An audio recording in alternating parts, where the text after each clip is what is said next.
Welcome again to a new Bible study. I'm thanking the Lord that you are studying the Bible with us. And today we will study Jude 1 verse 7.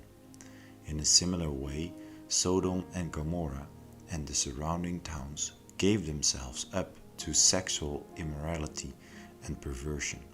They serve as an example of those who suffer the punishment of eternal fire. Let's dive into the interesting points that Jude has to mention here.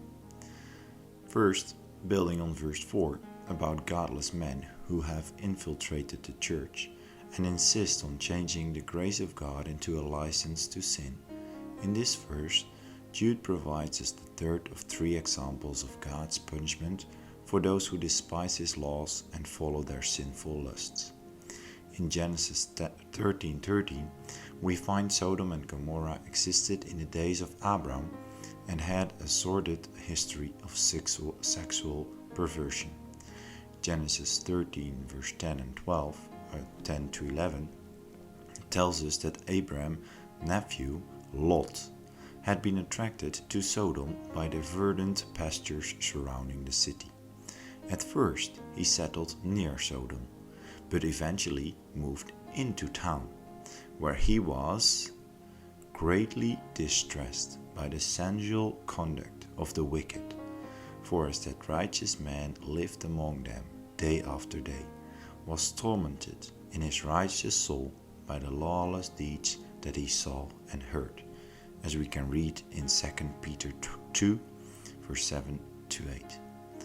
And then Genesis 19, verse 24 and 25, recounts how God ultimately delivered Lot from Sodom and rained down burning sulfur on the perversive inhabitants of not only Sodom but Gomorrah and the towns nearby. And second, Jesus also predicted that conditions similar to those in the days of Lot would exist prior to his return.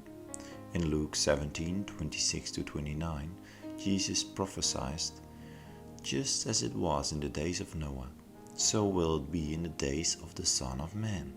They were eating and drinking and marrying and being given in marriage until the day when Noah entered the ark. And the flood came and destroyed them all. Likewise, just as it was in the days of Lot, they were eating and drinking, buying and selling, planting and building. But on the day when Lot went out from Sodom, fire and sulfur rained from heaven and destroyed them all." And third, the punishment those wicked inhabitants received alludes to the punishment that awaits those who turn away from God's truth. Just as the inhabitants of the earth had been exposed to Noah's preaching prior to the flood, the apostates of Jude's time had been exposed to the truth, but had rejected it. Brothers, this verse clearly indicates that those that decide to turn from God and His ways, as we can read in verse 5, will not escape judgment, for even the angels could not escape God's justice, as we see in verse 6, and their punishment will be both horrible and eternal.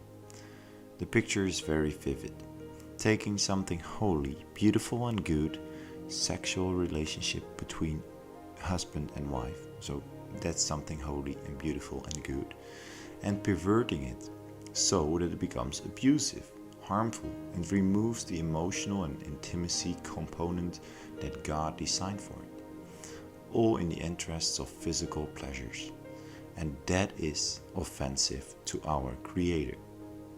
As we reflect today, let's ponder this question: what gives us pleasure?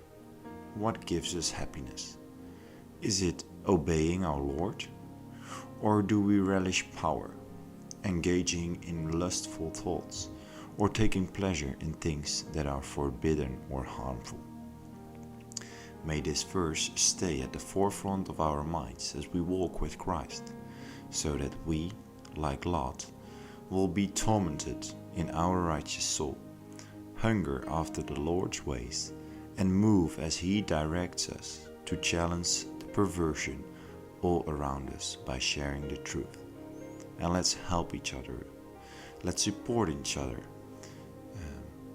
to strive for this and to be a Christian that followed the Lord, just like Lot did. I pray for you, and I hope to see you the next time. May God bless you all.